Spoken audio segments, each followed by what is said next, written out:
All right, class, first off, as always, good day. I'm glad you're here. So today we're going to be looking at several things. One in particular, how an invention once created actually made things worse for slavery. And then we're going to be getting into some other stuff. So let me show you real quickly. So again, that invention was the cotton gin. We're going to talk about how the different ways slavery that slaves actually tried to fight back. Remember, this year, the theme type of thing is breaking the Mandela effect. And this is one of the things that I've heard a lot of people talk about in the past when it comes to slavery, and they think that they just sat back and did nothing. And that's false. Then we're going to be talking about the Missouri Compromise, and you're going to create an argument whether that's a good thing or a bad thing. Okay, so we'll get to that in a bit. But let's start off with our warm-up picture. There you go. So, what do you think? First off, I believe I put down 2 or 3 things you see. Okay, and then the second question is, what do you think this artist is trying to say? Okay, so go ahead, answer these questions. Um, Pause the video, but we're moving on to the notes in 3, 2, 1. Okay, so here's the thing. Last class, we were talking about how the northern cities were expanding. Some of them reached the 100,000s, which was back then monstrously huge. Nowadays, we see that as like, okay, that's a good sized town. But back then, that was like, oh my God, how are these people able to move? I mean, they must be shoulder to shoulder with each other, you know. Um, but in the South, however, they still had little towns. The North had factories. They had different type of industries.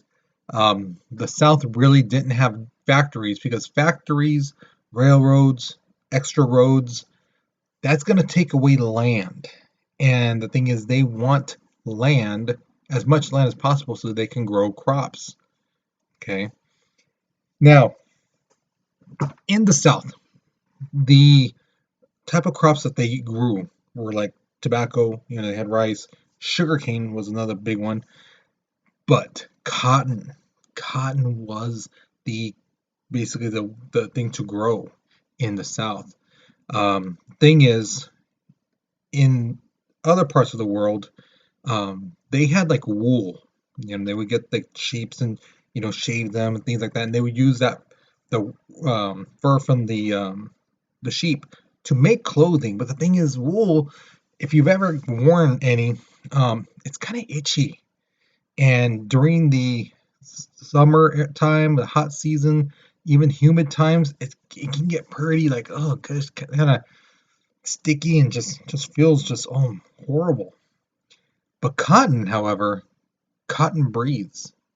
Cotton, the fibers actually have like space in between, even though they're tied together. There's tiny spaces in between, so cotton breathes and brings in air. That's why it's a lot cooler to wear it. So again, cotton was the main crop. Now the problem was in the South in America, there was a lot of slaves. Okay. Now this inventor Eli Whitney creates this machine right here called the cotton gin. And what it does is like this, because back in the day, when you pick cotton, there's like these little picas, little thorns and stuff like that, and you have dried leaves in there. So when you grab it, it's gonna stab you. And then when you have to tear it to get those little seeds and thorns out and stuff like that. Um, and that took a lot of people to do, especially if you had a large amount of cotton. So let's say they had 100 people, right, tearing through the cotton, things like that. What Eli Whitney did is made this machine where it was going to take the raw cotton straight from the field, tear it up, right, stretch it out. The seeds were going to drop, the leaves and all that, it's going to, go away. And what it was going to do was basically clean it. So what took like 100 people to do, basically like 10 people could do it, maybe even 5, with this machine. Now he made this as a way of having kind of like if people had this machine in the South, they would then be like, okay, well, we don't need any more slaves because this machine could do it. So I won't buy any more slaves. That was his intention, to kind of hurt slavery. You make it go away. But in reality, what happened is these slave owners were like, well, you know what this means? I just got to buy more land. And when I get more land, then I can buy more slaves. And then, these machines can do the work of a bunch of slaves. So then those slaves can go out in the field and pick. Perfect. So instead of making things, better, actually made things worse and made slavery grow. Now, the thing is, in the South, still to this day, they have a saying, cotton is king. Because think about it like this, for every 3 ships going off into the world sending things from the South, 2 of those ships more likely had cotton. They went to Britain, France, Germany, Belgium, Spain, Portugal, Italy, China. I mean, the cotton was everywhere, and it was in high demand. So, here's your first question. Why do you think cotton was so important back then? Okay. Now remember, the United States is making a bunch of cotton, but is it enough to give it to everybody? Okay, so think of that first. And if you get the answer, you have that answer in your head, what's usually the case when there's not enough for everyone? Who can afford it? What type of people can afford something that's rare? And especially back in that time. Okay. And remember what I told you earlier about the feel of cotton clothing as opposed to like wool. Okay. So go ahead, answer this question. But we're going to be moving on in 3, 2, 1. So, like I said, the machine made things worse. Slaves were brought in at a record pace. I mean, faster than ever. You have to remember, back in like the 1600s, when they first started bringing slaves over, up until 1820, there was about 1.5 million slaves. So it took like a couple hundred years. The slaves basically gathered to about 1.5. Now that means they had kids, things like that, right? So about 200 years, and they got 1.5 million. In just 30 years' time, because of this machine, they started bringing in more slaves. They brought in an extra 1.7 million slaves. That should tell you, like, just mind-blowing how many people they wanted to be in the South, picking cotton, picking whatever, tobacco, whatever it may have been. And just to give you a kind of a visual, for every 5 people in the South, basically 2 of them were slaves. Okay, so you get just some, and remember, these slaves have no rights. They are not equal to the masters or to the white people and things like that. Okay, you have to remember that. That's 2 people who are treated like basically lower than dirt. And that's just not right. Out of 5 people, 2 of them, another type of Mandela effect thing people believe in is that small farms didn't have slaves. Yeah, they did. Okay. Did all of them? No. Did every farmer have slaves? No. Not every farmer had slaves. Not all of them could afford a slave, and not all of them wanted slaves. Okay, some people in the South thought it was wrong. They thought it was bad, but they were a small group. Okay, the richer people, the people who had the big plantations and some of that, what they would do too is they would kind of like to show off their money, show off like, oh, I'm Mr. Chingon, I'm Mr. Top Dog, and things like that. They would actually have some slaves work inside the house. Like, oh, I have so many slaves. I even have some around the house. They do the cooking, the cleaning, and things like that. And then, of course, they would make sure that they dressed a certain way because when people came over, they didn't want them looking in rags. You know. They want them looking nice, so and be presentable and be courteous to the guest. Because again, it's all basically illusion. It's all basically for show. Look at what I got. Um, Admire me. Things like that.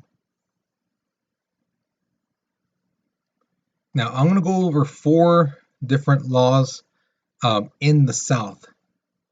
Okay. One of them was slaves could not own property. I mean, absolutely nothing. Even the clothes on their back belonged to the master. So technically, if a slave ran away and he still had on the clothes he was wearing back then on the plantation, he's technically stealing.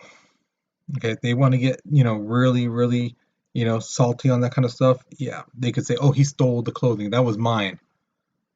You know. Another one is they couldn't leave their master's premise where he was, without their permission. So let's say one person's farming, doing stuff, and the master comes behind them. They don't see him, but then they need to go get a tool. They would get beaten basically because they're like, "Why'd you ask the master for you to leave? You know you're supposed to ask for permission."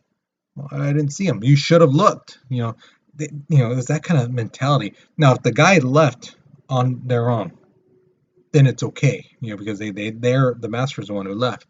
But anytime, even for us to go to the restroom, they have to ask, you know, the masters for permission. Another law was that they couldn't testify against a white person in court. So let's say there's two people, white people fighting. One of them gets shot or stabbed or whatever. They die. The other person runs away. Sheriff comes in. Hey, who saw this? Who saw who did it? If a black guy or black woman, whoever, raised up their hand and said, I saw the whole thing, the sheriff be like, anyone else? Anybody? I guess we'll try to find the person. They could easily ask that person, but this just goes to show you how much racism there was back then. That they wouldn't listen to what a black person saw to get justice because their racism wouldn't allow them. So somebody could easily be killed. A white person could have easily been killed. And as long as there's only black witnesses, you're basically set to go. You're free, because they wouldn't take these people their voice in court. Their voice was less than nothing, and it's just mind-boggling. You would think you would want justice first, and then everything else, but no, they're so prejudiced that they'd rather deny justice to somebody than listen to what a black person had to say, what they witnessed. The most horrible thing I think personally is that they were forbidden to read and write. Okay, it was outlawed that an African American could not learn how to read or write back then. If a white person tried to teach them, that person will go to jail. Okay, it's just despicable that they would do that. Deny somebody knowledge, deny them the simplest of all knowledges, which is reading and writing. It's just, to me, it's, as an educator, it's just horrible. Now we've all heard some famous people who ran away. Harriet Tubman is definitely one of them. A lot of people have heard about her. She deserves all credit that goes her way, and I absolutely love her. She's an amazing woman. But this guy right here, Frederick Douglass, he was the man. Okay, he became free. He was a leader of the anti-slavery movement. He was like close with Abraham Lincoln, and other prominent figures back then. What happened was he wrote a book called My Bondage and My Freedom, and basically told about what happened on the everyday life of the slaves. What happened when they woke up to when they went to sleep, the stuff that would happen to the women. Sometimes the masters would come and rape them. The different laws that we are just talking about. Um, just the horrendous treatment that they received. And it was a bestseller in Britain and Europe. People in Europe were just reading this going, oh my God, this is so horrible. How could people treat other people like this? This is just wrong. Now, people in the United States in the North who hated slavery, those people were like, see, this is exactly what I mean. This, boom, proof that they're treated like crap. They are not in any which way treated well. In any which way you can say, oh, they treat, no, no. Look at it, right there. People in the South saw this book and were like, oh my God, look at the source. Look who wrote this book. You know, a former slave. Of course they're going to say something bad. You know, of course they're going to say something bad. So you can't believe anything they write. You know, the thing is, Frederick Douglass made so much money from his book, he was actually able to buy his freedom. Okay. Um, so another thing too, like he wrote this other book, The Life and Times of Frederick Douglass. I actually have this book. He wrote this himself, and it basically goes over everything, his whole life and things like that. Again, if you ever have a chance, you should read just the early parts of it about how life was, and it's just absolutely horrendous. Uh, Families separated and things like that. Yeah. So here's the thing. Another Mandela effect thing is I hear all the time from students. Oh, well, if I was a slave, I would have done this. I would have done that. I wouldn't have been there just like them, just like taking it. Here's the thing. They did do things.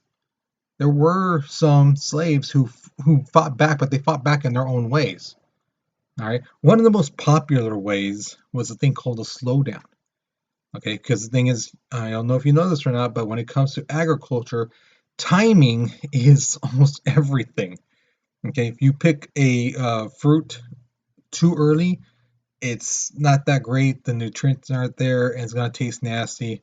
You pick it too late, it's going to ripen, faster, and it might spoil, or the weather comes in and it destroys the crop. Um, so timing is everything. So what they would do is it would slow down. Not they would still pick, they would still do what they got to do, but they wouldn't do as fast. And so part of the field might get destroyed. The crops might die, things like that. Um, the cotton might get wet from the rains. So there's that kind of thing. And what's the master going to do? He's going to beat them. They've taken beatings all their lives. They're like, this is hurting you that you lost money. This is hurting you a lot more than it's hurting me. I'm used to this beating. Do it. Okay, so they did stuff like that. They also burned down houses, warehouses, barns, place where they kept the cotton, the crops, the tobacco. They would burn it. Now, there were runaway slaves, as you guys know, but some of them actually tried to kill their masters. Some tried poisoning, some tried sneaking in and then killing them, in hopes to free everyone. So they did do some stuff. Now, about 200,000 slaves actually escaped to the north, and some of them changed their names. They, organized churches, and they got jobs and some of that. So some of them got to live a life afterwards. Okay. So here's my next question to you. Why would it be so important for slave owners to make sure that slaves couldn't read or write? Why is that so important? Why do you think? Okay, so pause the video, answer the question, but we're moving on in 3, 2, 1. Now, the St. Louis Purchase. This is from last granny period, actually last week, I believe. It doubled the size of the United States, but also caused a rift because now there's new territory and people want to know, are those territories going to be free or slave states? Now, 1820, Maine wants to be part of the United States, but the thing is, they're like, we want to be a free state. We don't want to be slave. This ticked off the South because now they're like, oh, now the free states have more people. They have more power.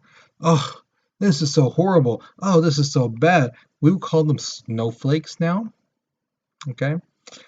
And the thing is, Congress basically says, okay, how about this? Missouri wants to come into the United States now too. Um, we'll let them decide if they're going to be free or slave. Well, everybody and their mama knew that Missouri wanted to be slave. There was like a 90% chance they were going to be slave. Small sliver per chance of free, but if you were going to take a bet, you were going to say yes, slave. And that's what happened. 1821, they became a slave state. Now, this guy right here, Jesse B. Thomas, he suggested, okay, how about this? Maine becomes free, yeah, Missouri slave, right? We're back to even.